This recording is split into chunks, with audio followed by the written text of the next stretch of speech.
Hello मेरे दोस्तों, तो आज मैं आपको एक ऐसी शख्सियत से मिलाने वाला हूं जिसने राजस्थान के अंदर आर्किटेक्ट फील्ड के अंदर अपना नाम बनाया है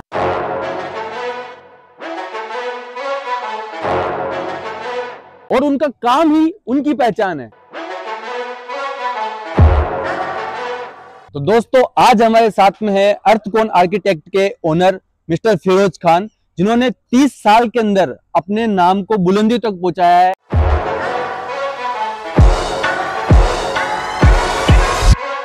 तो दोस्तों, आज हमें ये वास्तु के बारे में और आर्किटेक्ट के बारे में विस्तृत जानकारी देंगे, तो वीडियो को पूरा देखें और एंड तक बने रहे और चैनल को सब्सक्राइब करना ना भूलें।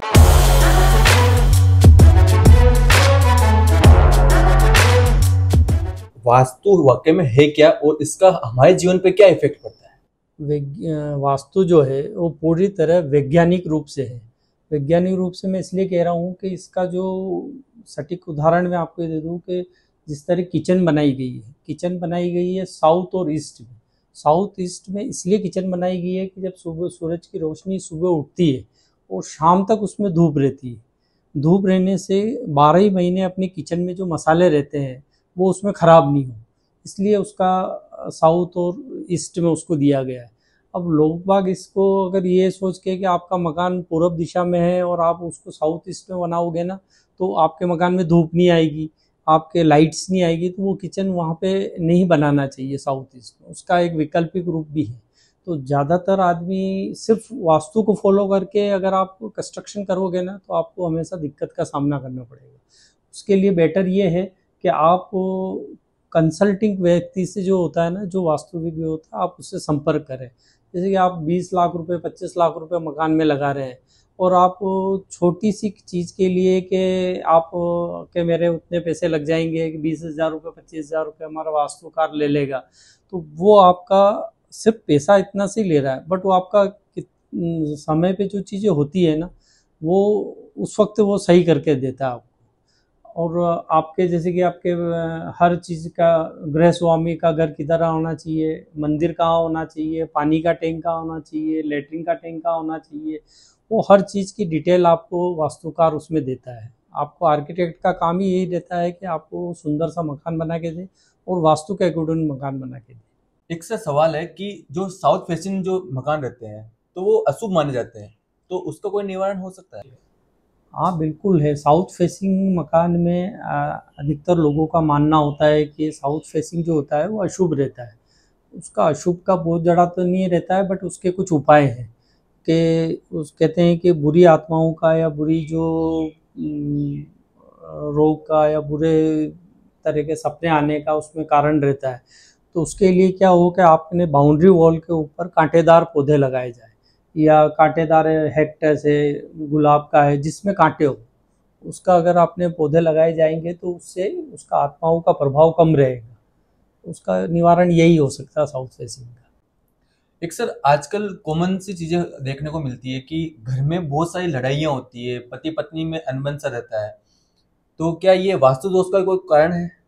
बहुत बड़ा कारण है। वास्तु दोष का इसलिए कारण है कि पर्टिकुलर जो 4 कोण बनाए गए हैं, अगर आपका कोण अगर अग्नि कोण में अगर आपने आपका पति पत्नी या गृह स्वामी का अगर कमरा हुआ, तो वहाँ पे हमेशा ज्वलंत रहता है। ज्वलंत मतलब वहाँ पे अग्नि का प्रेशर रहता है, तो आदमी का नेचर हमेशा गर्म रहता है। तो आप ये मान के चलो कि अगर किसी का अग्नि कोण में रूम है, तो वो उसको बिल्कुल तुरंत प्रभाव से वहाँ हटाए ताकि आपके घर में शांति आ सके। इसका जो निवारण है, अगर पति पत्नी में काफ़ी कलेश रहता है तो उसका सबसे बड़ा निवारण है कि नॉर्थ और वेस्ट जो कोण होता है वो गृह स्वामी का घर होता है। उसमें अगर मकान बनाया जाए या उनमें उसका कमरा बनाया जाए तो वो ज़्यादा बेटर रहेगा। उस पर क्या है, उसकी हाइट भी अच्छी रहती है, तो उसकी दोनों के विचार भी मैच करेंगे, घर में शांति भी रहेगी और पैसे का अपार भंडार रहेगा। और साउथ फेसिंग में अगर आपने अलमारियाँ वगैरह रखी है तो उससे भी आपके काफ़ी पैसे की बचत होगी घर के अंदर। अच्छा सर, एक सवाल और है, घर में बच्चियों की शादी नहीं हो रही, तो क्या ये वास्तु दोष का कोई कारण है? और अगर ये कोई कारण है वास्तु दोष का, तो इसका कोई निवारण भी हो सकता है सर? बिल्कुल 100% वास्तु का आपके घर के हर एक चीज़ पे अफेक्ट पड़ता है। चाहे आपका रोजगार हो, पैसा नहीं रुकना हो, बच्चा बच्ची की शादी में तकलीफें आनी हो, या अच्छे रिश्ते नहीं आने हो। मैं आपको उदाहरण देता हूँ कि अगर बच्चों की शादी नहीं हो रही है, आपका जो क्वेश्चन था कि बच्चों की शादी नहीं हो रही है, तो उसका सबसे बड़ा कारण आपका मकान ही है कि आपके जिस कमरे में बच्ची रह रही है, अगर उस बच्ची के कमरे के अंदर अगर 2 द्वार नहीं है, 1 द्वार ही है, तो उसमें बच्चों की शादी में 100% दिक्कत आती है। अगर 2 द्वार है, एक से द्वार से आगमन होता है और एक से निकलना होता है। अगर 2 द्वार बच्चों के कमरे में रहेंगे तो उनका जीवन बहुत सुखमय रहेगा, उनको अच्छा रिश्ता मिलेगा और बेहतरीन आपका घर में, बेहतरीन से बेहतरीन आपके घर में उनका रिश्ता अच्छी जगह होगा। एक सर, टीपे जो मकान होते हैं उनके लिए बहुत सारी बुरी अफवाहें होती है, तो इसके ऊपर आपके क्या विचार है सर? आपकी बात सही है, बट एक्चुअली क्या है कि टी पे हो चाहे किसी भी दिशा का प्लॉट हो, वो किसी भी रूप से खराब नहीं होता है, या वो अपनी मानसिकता अपन ऐसी बैठा लेते हैं कि साउथ से या जो भी टी से जो रास्ता आ रहा है वो सारी ये परेशानियां अपने घर की तरफ आ रही है। तो ऐसा बहुत ज़्यादा प्रचारकों में या किताबों में इसका कोई हवाला नहीं दे रखा है। बट टी पे आने वाले मकान से अगर फाटक जो है, अगर मेन फाटक को उसको थोड़ा सा आप 19-20 कर लें और वहाँ पे दीवार आ जाए, तो उसका अपन बचाव कर सकते हैं। वैसे इसका बहुत ज़्यादा निजी जीवन पे इसका फ़र्क नहीं पड़ता है। आपका मेन जो मकान में वास्तु का फ़र्क पड़ता है कि आपका जो ईशान कोण है, ईशान कोण भगवान का स्थान होता है, पवित्र स्थान होता है, जल का स्थान होता है। वहाँ आप किसी भी तरह का लेटरिन बाथरूम ना बनाएं, सेफ्टी टैंक नहीं बनाएं, अपना गृह स्वामी का घर नहीं बनाएं, क्योंकि आप गृह स्वामी का घर भी बनाओगे उस कमरे के अंदर, तो आप अपन समझ सकते हैं कि गृह स्वामी का घर भी है और आप वहाँ पे भगवान का स्थान भी है, तो दोनों चीज़ें साथ में नहीं चलेगी, तो वो भी एक आपका नुकसान का कारण रहता है बहुत बड़ा। तो मैंने आपने पहले भी क्वेश्चन किया था कि आपसी कलेश का कारण है, तो वो आपके ईशान कोण का भी है। ईशान कोण के अंदर भी अगर गृह स्वामी का घर है, तो आप मान के चले 100% कि आपके कभी भी किसी भी रूप से आपके उसमें आपके घर में शांति नहीं रहेगी, क्योंकि वहाँ पे भगवान का स्थान है और भगवान के स्थान पे किसी भी तरह की गतिविधियाँ भगवान बर्दाश्त नहीं कर सकता और वो आपको परेशानी पैदा होती। सर, एक सवाल ये है कि आजकल जो लोग हैं बिना किसी सलाहकार से, गूगल से, यूट्यूब से, चैट जीपीटी से अपने मकान के नक्शे डाउनलोड करके अपने मकान बना रहे हैं, तो उन लोगों को आप क्या सलाह देना चाहेंगे? देखो मकान बनाना कोई व्हाट्सअप यूनिवर्सिटी तो है नहीं, या रोजमर्रा का काम तो है ही नहीं कि आज अपन ने बना लिया कल उसको चेंज कर लेंगे, परसों बना लिया या ये काम कर लिया, ये कोई ये एक परमानेंट काम है, इसमें कोई बच्चों का खेल नहीं है। वास्तु का एक विज्ञान है और विज्ञान आपको बगैर पढ़े या बगैर पढ़े लिखे वैसे ज्ञान मिलता है।